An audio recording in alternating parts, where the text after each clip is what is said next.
মুভিটি শুরু হয় অস্ট্রেলিয়ার এক মনোরম দৃশ্য দেখিয়ে, যেখানে গ্রেগ আর হিদার নামের এক দম্পতিকে দেখা যায়। তারা দুজনেই সেখানে ভ্রমণের জন্য একটি গ্রুপের সাথে এসেছিল। তবে তারা দুজন সে গ্রুপ থেকে আলাদা হয়ে শার্ক রেস ড্রাইভিং এর রোমাঞ্চকর অভিজ্ঞতার জন্য বেরিয়ে পড়ে। এরপর তারা দুজন টার্কাস এক্সপিরিয়েন্স নামের একটি কোম্পানির বোটে আসে, আর এই কোম্পানি ট্যুরিস্টদের হাঙরের সাথে এক রোমাঞ্চকর অভিজ্ঞতা দেওয়ার প্রতিশ্রুতি দেয়। তবে তারা দুজন সেখানে গিয়ে অবাক হয়ে যায়, কারণ সেই জায়গাটি প্রায় জনশূন্য। সেখানে শুধু দেব নামের একজন বয়স্ক লোককে তারা দেখতে পায়। দেব তাদের বলে টার্কার এখন ছুটিতে বাইরে গেছে, সেজন্য তোমাদের যাওয়া হবে না। কিন্তু তখনই দেখা যায় টার্কার সেখানে চলে এসেছে। টার্কার সেখানে এসে নিজেকে বোটের ক্যাপ্টেন হিসেবে পরিচয় দেয় আর জানায় সেই এই বোটটা চালায়। যদিও টার্কার এখন ছুটিতে ছিল, তবুও সে তাদের দুজনকে নিয়ে যাওয়ার জন্য রাজি হয়ে যায়। এরপর সে গ্রেগ আর হিদারকে নিয়ে গভীর সমুদ্রের উদ্দেশ্যে রওনা হয়। যেতে যেতে সে তার জীবনের এক পুরনো গল্প তাদের বলতে থাকে। টার্কার বলে সে ছোটবেলায় এক ভয়ানক হাঙরের হাত থেকে বেঁচে ফিরেছে। টার্কার সেই আঘাতের ক্ষত তাদের দেখায়। তার কথার প্রমাণস্বরূপ একটি পুরনো নিউজ রিপোর্ট তাদের দেখায়। সেই নিউজে তার সাথে ঘটা সেই হাঙর আক্রমণের ঘটনা উল্লেখ ছিল। সে তাদের আরও জানায় সেই ঘটনার পর থেকেই তার হাঙরের প্রতি অদ্ভুত এক আকর্ষণ তৈরি হয়েছে। টার্কারের এমন কথায় হিদার অনেক ইমোশনাল হয়ে বলে, তোমার এই কাজটা যে কতটা কঠিন তা আমরা বুঝতে পারছি। তুমি হাঙরের হাত থেকে বেঁচে আবার সেই হাঙরের মধ্যেই কাজ করছো, এটা তো তোমার জন্য অনেক ভয়ঙ্কর এক অভিজ্ঞতা। হিদার আরো বলে, আমার সাথে হলে তো আমি কোনোদিন আর পানির আশেপাশেও যেতাম না। এটা শুনে টার্কার বলে এতে হাঙরের কোনো দোষ ছিল না। এ কথা বলে সে পানিতে রক্ত ঢেলে দেয়, আর দেখতে দেখতে সেখানে অনেকগুলো হাঙর চলে আসে। এরপর টার্কার গ্রেগ আর হিদারকে একটি লোহার খাঁচায় বন্ধ করে আস্তে আস্তে পানির নিচে নামতে থাকে। তাদের চারপাশে বিশাল বিশাল সব হাঙর ঘুরে বেড়াচ্ছে। এসব দেখে হিদার ভীষণ ভয় পেতে থাকে আর গ্রেগের হাত শক্ত করে ধরে বসে। তবে আস্তে আস্তে সে নিজেকে শান্ত করে। এরপর তারা দুজন সে রোমাঞ্চকর মুহূর্তগুলো এনজয় করতে শুরু করে। গ্রেগ আর হিদার হাঙরকে অনেক কাছ থেকে দেখতে থাকে। এসব দেখে তারা খুব খুশি হয়। এরপর তারা উপরে উঠে আসে আর এত সুন্দর মুহূর্ত এনজয় করানোর জন্য টার্কারকে ধন্যবাদ জানায়। ঠিক সেই সময় ঘটে এক অকল্পনীয় ঘটনা। গ্রেগ কিছু বুঝে ওঠার আগেই টার্কার তার গলায় ছুরি চালিয়ে আবারও তাকে পানিতে ফেলে দেয়। এটা দেখে হিদার চিৎকার করতে শুরু করে, কিন্তু এমন বিশাল সমুদ্রের মাঝে তার এই চিৎকার শোনার মতো কেউ ছিল না। এই পর্যায়ে মুভির সিন শিফট হয় আর জাফর নামের একজন আমেরিকান মেয়েকে সার্ফিং করতে দেখা যায়। জাফর সার্ফিং শেষ করে গোল্ড কোস্টের কাছের একটি দোকানে আসে। সেই দোকানে তার সাথে মোজেস নামের একজনের পরিচয় হয়। মোজেস সেখানে তার গাড়ির জন্য একটা দরকারি তার নিতে এসেছে, কারণ তার গাড়িতে কিছু সমস্যার কারণে স্টার্ট হচ্ছিল না। তার কারো সাহায্যের প্রয়োজন ছিল। আর জাফরের কাছে একটা বিশাল ক্যাম্পার ভ্যান ছিল, যেটায় সে একাই থাকতো। কিন্তু জাফর সবসময় একা থাকতে পছন্দ করত, সেজন্য সে মোজেসকে সাহায্য করার জন্য রাজি হয় না আর সেখান থেকে চলে যায়। এরপর সে তার কাপে লুকিয়ে রাখা আইসক্রিম বের করে খেতে শুরু করে। সেখানে সে আবারও মোজেসকে দেখতে পায়। সে জাফরের কাছে এসে সাহায্য চায়, কিন্তু তাও জাফর তার কথায় রাজি হয় না। এটা দেখে মোজেস তাকে ব্ল্যাকমেল করতে শুরু করে। মোজেস তাকে বলে যদি সে তাকে না নেয় তাহলে মোজেস সবাইকে জাফরের আইসক্রিম চুরির কথা বলে দেবে। এটা শুনে তো জাফর ভীষণ ক্ষেপে যায় আর পরিস্থিতি উল্টে যাচ্ছে দেখে মোজেসও নরম গলায় কথা বলতে শুরু করে আর জানায় সে অনেক রোদের মধ্যে অনেকক্ষণ ধরে হেঁটে এসেছে, তাই তাকে শুধু বাড়ি পর্যন্ত একটু লিফট দিলেই হবে। মোজেসের এমন কথায় জাফর এবার রাজি হয় আর যেতে যেতে তাদের একে অপরের সাথে এতটাই কথা হয় যে এখন তারা একে অপরকে পছন্দ করতে শুরু করেছে, কারণ তারা দুজনেই সার্ফিং অনেক পছন্দ করে। এরপর দেখা যায় জাফরের ভ্যানটি মোজেসের বাড়ির সামনে দাঁড় করানো, আর ঠিক তখনই অজান্তে মোজেস সেই ভ্যানের একটি ফিন বাইরে ফেলে দেয়। তবে একটা সার্ফিং বোটে ফিন লাগানো অনেক জরুরি। এদিকে অল্প সময়ের মধ্যেই মোজেস তাদের সম্পর্ক নিয়ে অনেক সিরিয়াস হয়ে গিয়েছিল। তাই সে জাফরকে বলে আমরা অবশ্যই কোনো না কোনো কারণে একে অপরের সাথে এভাবে সম্পর্কে জড়িয়েছি, এজন্য আমাদের এবার একসাথে থাকা উচিত। কিন্তু জাফর এক জায়গায় বেশি সময় থাকতে পছন্দ করতো না, এমনকি সে মোজেসের বাড়ির ভেতরেও যায়নি। তবে মোজেস জাফরকে মন দিয়ে ভালোবেসে ফেলেছিল। এরপর সে জাফরের জন্য খাবার তৈরি করে। তবে খাবার নিয়ে বাইরে এসে মোজেস দেখে জাফর তার গাড়ি নিয়ে সেখান থেকে চলে গেছে। এটা দেখে মোজেস অনেক কষ্ট পায়। এদিকে জাফর সার্ফিং করার জন্য পাশের একটি সমুদ্রে আসে। দূরে ভ্যান দাঁড় করিয়ে জাফর তার সার্ফবোটে ফিন লাগাতে গিয়ে দেখে তার কাছে কোনো ফিন নেই, কারণ সেটা তো ওই সময় মোজেস ভুল করে ফেলে দিয়েছিল। এবার জাফর কোনো উপায় না পেয়ে চারপাশে তাকায় আর সামনে সে একটা ট্রাক দেখতে পায়। কিন্তু সেখানে খুঁজেও জাফর কোনো ফিন পায় না। ঠিক তখনই সে কারো পায়ের আওয়াজ শুনতে পায়, আর পেছনে ফিরে দেখা যায় সেখানে টার্কার দাঁড়িয়ে আছে। টার্কার জাফরের কাছে আসে আর তাকে একটা ফিন দিয়ে দেয়। সে জাফরকে একা সার্ফিং করতে পারার জন্য অনেক প্রশংসা করে। জাফর তখন তাকে ধন্যবাদ জানিয়ে নিজের সার্ফবোর্ড ঠিক করতে শুরু করে। ঠিক ওই সময় মোজেস তাকে মেসেজ করে। সে খাবারের একটা ছবিও পাঠায় আর বলে, তুমি কি আমার সাথে সার্ফিং এ যাবে? কিন্তু জাফর কিছু লিখতে যাবে ঠিক তখনই পেছন থেকে টার্কার সে তাকে অজ্ঞান করে ফেলে আর নিজের সাথে করে সে জাফরকে তার বোটে নিয়ে আসে। এরপর সে জাফরকে বোটে রেখে গভীর সমুদ্রের উদ্দেশ্যে রওনা হয়। এদিকে সকাল হলে মোজেসও সেই সমুদ্রের কাছে চলে আসে, তবে কোথাও সে জাফরকে দেখতে পায় না। তখন সে জাফরের ফোনে কল করলে দেখে ফোনটা তার ভ্যানেই আছে, কারণ টার্কার চালাকি করে জাফরের সার্ফিং বোটটি দূরে ফেলে দিয়েছিল আর তার ফোনটা ভ্যানের মধ্যেই রেখে গিয়েছে, যাতে করে সবাই এটা ভাবে জাফর সার্ফিং করতে গিয়ে হয়তো পানিতে ডুবে মারা গেছে। অন্যদিকে জাফরের জ্ঞান ফিরলে সে নিজেকে বোটের নিচে একটা ঘরে বন্দি অবস্থায় দেখতে পায়, আর তার ঠিক পাশের বেডেই হিদার বাঁধা ছিল, যাকে মুভির শুরুতে দেখা গিয়েছিল। আর এর মানে হিদারকে টার্কার মারেনি। জাফর তখন সাহায্যের জন্য চিৎকার করতে শুরু করে, তবে গভীর সমুদ্রে তার এই আর্তনাদ শোনার জন্য কেউ ছিল না। তখন হিদার জাফরকে বলে, আমি তোমার মতো অনেক চেষ্টা করেছিলাম, তবে এই গভীর সমুদ্রে আমাদের এই চিৎকার শুধু আমরাই শুনবো, আর কেউই শুনতে পাবে না। সে আরো বলে তাকে অনেকদিন ধরে এখানে আটকে রাখা হয়েছে। এসব শুনে তো জাফর ভীষণ ভয় পেয়ে যায়। এরপর জাফর তার সেই হাত করা ভাঙার জন্য কোনো ধারালো জিনিস খোঁজার চেষ্টা করে, তবে সে কিছুই দেখতে পায় না। ঠিক তখনই হঠাৎ করে জাফরের নজর পড়ে দেয়ালের উপর, যেখানে একটা নাম লেখা ছিল। এটা দেখে জাফর থমকে যায় আর সে বুঝতে পারে তাদের আগেও এখানে কোনো মেয়েকে আটকে রাখা হয়েছিল, আর হয়তো সেই মেয়েটা বাঁচার সব আশা ছেড়ে দিয়ে নিজের নাম এখানে লিখে রেখেছে, কারণ হয়তো মেয়েটি বুঝে গিয়েছিল সে আর বাঁচবে না। এদিকে টার্কার বোটির উপর বসে শান্ত মনে মাছ ধরছিল। জাফর হিদারকে বলে, তোমায় খুঁজতে কি কোনো মানুষ আসবে না? এটা শুনে হিদার বলে, আমার সাথে একজন ছেলে এখানে এসেছিল, কিন্তু তার সাথে যা ঘটেছে সেটা আমি বলতে পারবো না। জাফর তার কথার সুর শুনে বুঝে যায় যে ছেলেটির পরিণতি কি হতে পারে। এরপর হিদার ঠিক একই প্রশ্ন জাফরকেও করে। জাফর তখন একটা হালকা হাসির আড়ালে তার কষ্ট লুকিয়ে বলে, আমার এমন কেউই নেই। তবে জাফর জানে মোজেস এখনো তাকে ভোলেনি। মোজেস সৈকতে আসলে দেখে পুলিশ জাফরের গাড়িটি নিয়ে যাচ্ছে। এটা দেখে তার সন্দেহ হয় হয়তো কোনো একটা সমস্যা হয়েছে, কারণ সে জানে এটাই জাফরের বাড়ি ছিল, আর জাফর এটা ছাড়া কোথাও যেত না। এসব ভেবে সে সোজা পুলিশ স্টেশনে চলে যায়। তবে অফিসার তার কথার তেমন কোনো গুরুত্ব দেয় না। সে বলে মেয়েটি নাকি একজন ভবঘুরে সার্ফার ছিল, হয়তো সে আবারও ঘুরতে বেরিয়ে পড়েছে। অফিসারের এমন কথা শুনে মোজেস এবার নিজেই জাফরকে খোঁজার সিদ্ধান্ত নেয়। এদিকে জাফর সারাদিন অনেক চেষ্টা করেও নিজেকে কিছুতেই মুক্ত করতে পারে না। রাতের বেলা জাফরের নজর হিদারের ড্রেসের উপর পড়ে, যাতে একটা পাতলা তার ছিল। জাফর সেটা দিয়ে তার হাত করা খোলার ট্রাই করতে থাকে। ঠিক সেই সময় সেখানে টার্কা তাদের জন্য রুটি আর পানি নিয়ে চলে আসে, আর নিচের ঘরে থাকায় ভীষণ গরমে তাদের গলা শুকিয়ে গিয়েছিল।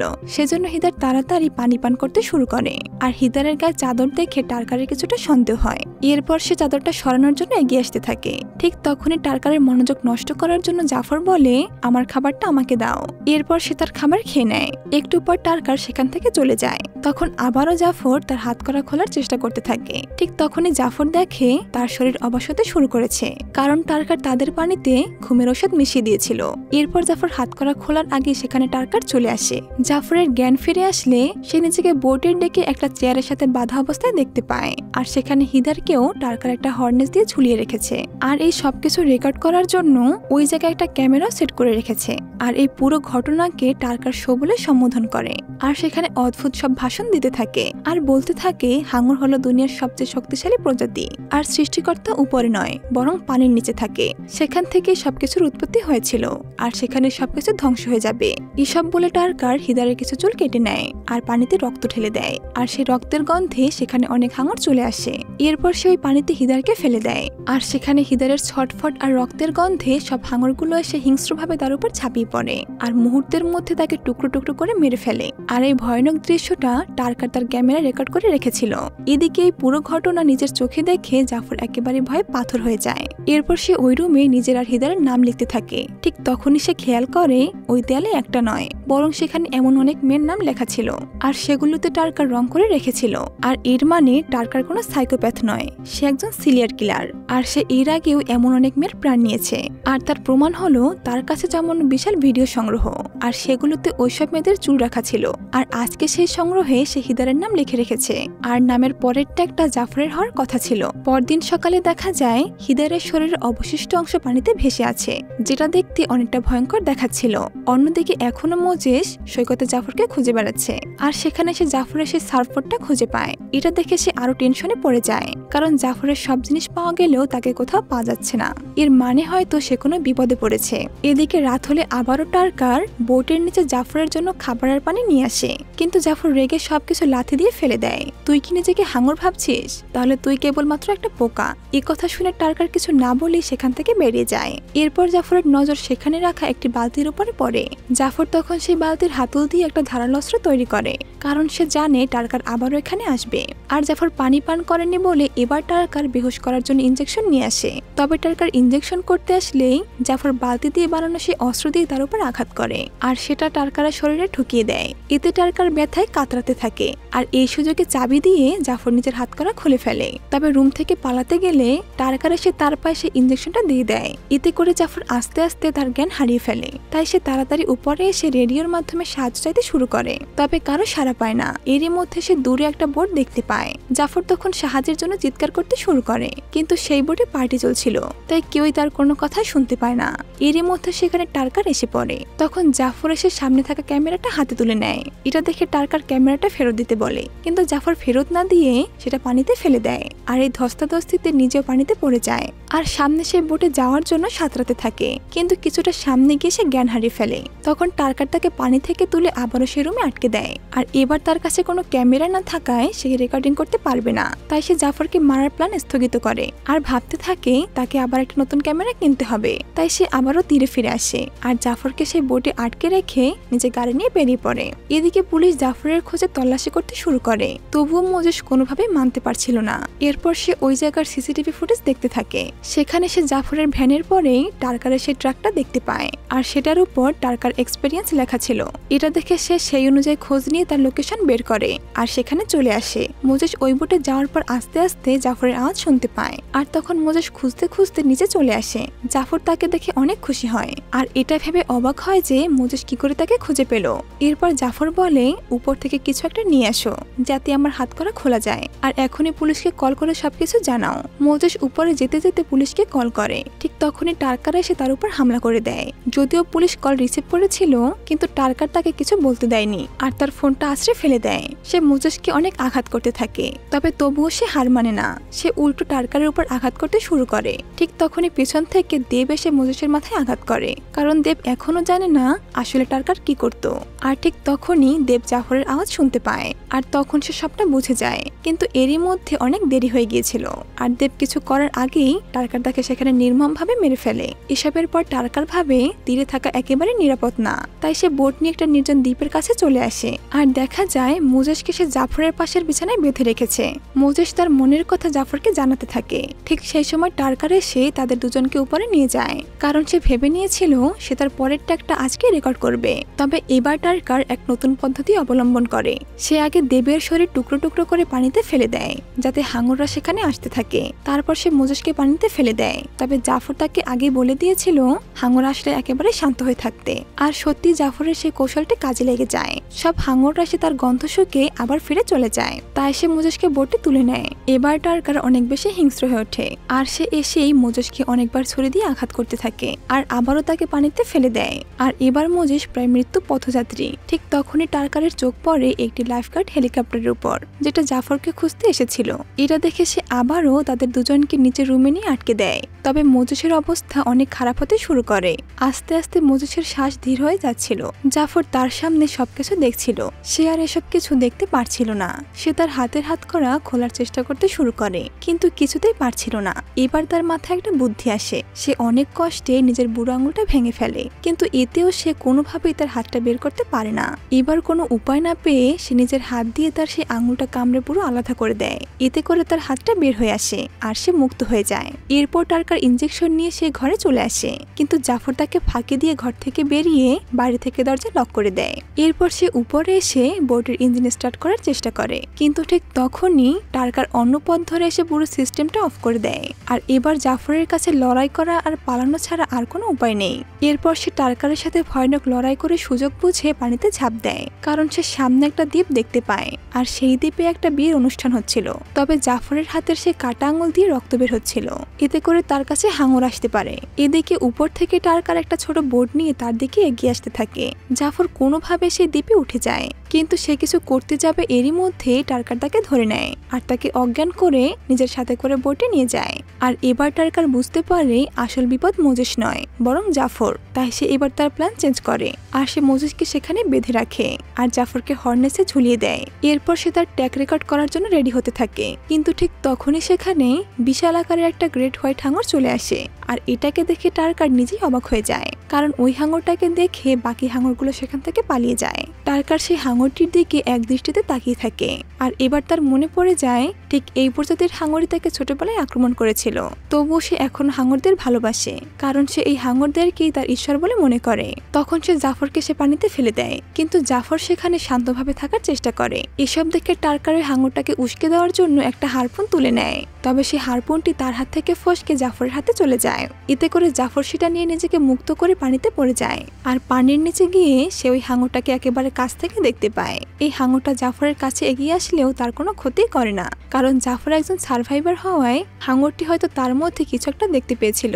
এসব দেখে জাফর আরো সাহস পায় আর সে বোটে উঠে টার্কারের সাথে ভয়ানক লড়াই করতে শুরু করে। পেছন থেকে আহত মোজেস টার্কারের গায়ে একটা লোহার রড ঢুকিয়ে দেয়, এতে ভারসাম্য হারিয়ে টার্কার পানিতে পড়ে যায় আর পানিতে পড়ার সাথে সাথে টার্কারের সেই ক্ষত থেকে রক্ত বের হতে শুরু করে।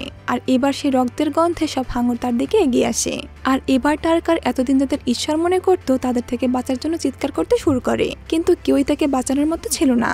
আর মুহূর্তের মধ্যে সব হাঙরগুলো টার্কারের উপর ঝাঁপিয়ে পড়ে আর তাকে ছিঁড়ে খেয়ে ফেলে। আর ঠিক যেমন করে সে এতদিন অন্য সব মানুষদের ডেথ রেকর্ড করছিল, ঠিক তেমনই আজ তার মৃত্যুর লাইভ রেকর্ড চলছিল, তবে তার দেখার মতো এখন কেউ সেখানে ছিল না। অন্যদিকে জাফর তাড়াতাড়ি গিয়ে একটা ফ্লেয়ার গান নিয়ে আকাশে ফায়ার করে আর সেটা দিয়ে সে সংকেত জানাতে থাকে। আর কিছুক্ষণ পরে দূরে একটা পুলিশের বোট আসতে থাকে, হয়তো পুলিশ মোজেসের সে কলের মাধ্যমে ট্রেস করে এখানে চলে এসেছে। উদ্ধারকর্মীরা সে বোটের কাছে এসে মোজেস আর জাফরকে সেখান থেকে উদ্ধার করে। যদিও মোজেসের অবস্থা অনেক খারাপ হয়ে গিয়েছিল, তবুও জাফর মোজেসকে শক্ত করে ধরে রাখে, কারণ সে কিছুতেই তার প্রিয় মানুষটাকে হারাতে চায় না। যেতে যেতে জাফর সে ভয়ঙ্কর দ্বীপের দিকে তাকিয়েছিল আর এবার তারা দুজনে একসাথে সেই ভয়ঙ্কর সমুদ্রকে পিছনে ফেলে সামনের নতুন জীবনের উদ্দেশ্যে রওনা হয়। আর এখানেই মুভিটি শেষ হয়ে যায়। আপনাদের কাছে এই পুরো ভিডিওটি কেমন লেগেছে তা কমেন্ট করে জানাতে পারেন। আজকের ভিডিওটি এই পর্যন্তই, দেখা হচ্ছে পরবর্তী কোনো ভিডিওতে। ততক্ষণ ভালো থাকুন, সুস্থ থাকুন, খোদা হাফেজ।